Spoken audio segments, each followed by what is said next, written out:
George Washington was the first president of America. He helped to establish the federal government and aspired to create a free, democratic, and united country.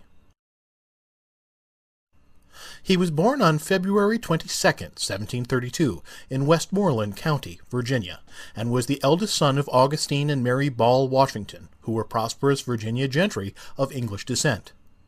George Washington died on Saturday, December 14, 1799, at his Mount Vernon estate in Virginia. The career of George Washington included the roles of a surveyor, farmer, soldier, politician, and statesman. He was the commander-in-chief of the Continental Army during the American Revolution. He became the first president of America in 1789 and served for 8 years until 1797. George Washington married Martha Dandridge Custis in 1759. She was a wealthy widow with 2 children whose names were Jackie and Patsy. George and Martha never had any children together. George Washington belonged to the Federalist political party.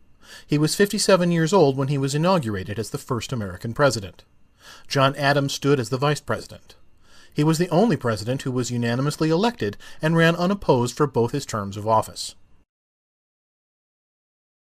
He was descended from English royalty and became one of the richest men in America, owning a considerable number of slaves.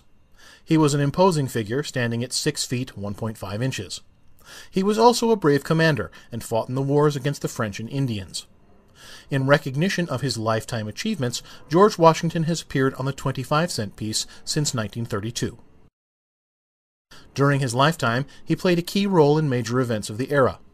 George Washington was instrumental in the American Revolution, in which the American colonists won independence from British rule, the 1791 Bill of Rights, and forming the Constitution of the USA. During his life, George Washington suffered from malaria, smallpox, tuberculosis, dysentery, and pneumonia. This was not unusual for this time period, as medical knowledge was in its infancy. What is surprising is that he survived these illnesses and lived to the age of 67.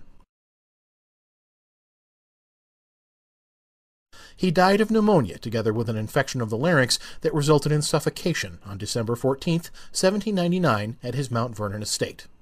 On the centenary of his death, there was a move to have his body moved to a crypt in Washington, but this idea was strongly resisted in the South, and he was therefore placed in a new, bigger tomb at Mount Vernon.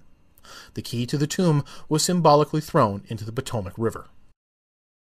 So ends our short biography about the life and presidency of George Washington, the first president of America, who helped to establish the federal government and aspired to create a free, democratic, and united country.